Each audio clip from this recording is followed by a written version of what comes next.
அம்மா அம்மா பாரு, குட்டி குருவி கீழே விழுந்திருக்கு. அது மூவ் கூட ஆகல. அம்மா. ஐயோ பாப்பா, இது காயமாயிருக்கும். பயப்படாதே, நாம இதுக்கு ஹெல்ப் பண்ணலாம். தண்ணீர் கொடுக்கலாம். அம்மா, நான் இதுக்கு சேஃபா ஒரு இடம் பண்றேன். அதான் என் பாப்பா, இதுதான் நல்ல மனசு. உதவி பண்றது ரொம்ப பெரிய விஷயம். அவங்க 2 பேரும் சேர்ந்து அந்த குருவிய மெதுவா தூக்கி ஒரு சின்ன கூடையில பாதுகாப்பா வச்சாங்க. இதுக்கு இப்போ ஓய்வு தேவைன்னு அம்மா சொன்னாங்க. சின்ன சின்ன உணவு கொடுத்தாங்க. பாப்பா தினமும் அத பார்த்து கவனிச்சான். பாப்பா, பாத்தியா, நீ ஹெல்ப் பண்ணதுனால இப்ப குருவி ஸ்ட்ராங் ஆகிடுச்சு. ஏய், குருவி ஹாப்பி ஆகிடுச்சு அம்மா.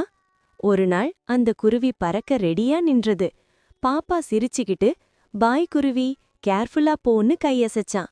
பாய் பாய் குருவி, கேர்ஃபுல்லா போ, மீண்டும் வரணும்.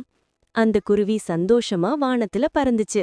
நாம நல்லது பண்ணினா உலகமே இன்னும் அழகா ஆகும் பாப்பா. குட்டீஸ், நீங்களும் அனிமல்ஸ்க்கு ஹெல்ப் பண்ணுவீங்களா? ஹெல்ப் பண்றவங்க லைக் பண்ணுங்க. சப்ஸ்கிரைப் பண்ணி இன்னும் ஸ்டோரீஸ் பார்க்கலாம். அடுத்த கதையில மீட் பண்ணலாம். ரெடியா இருங்க. பாய் குட்டீஸ்.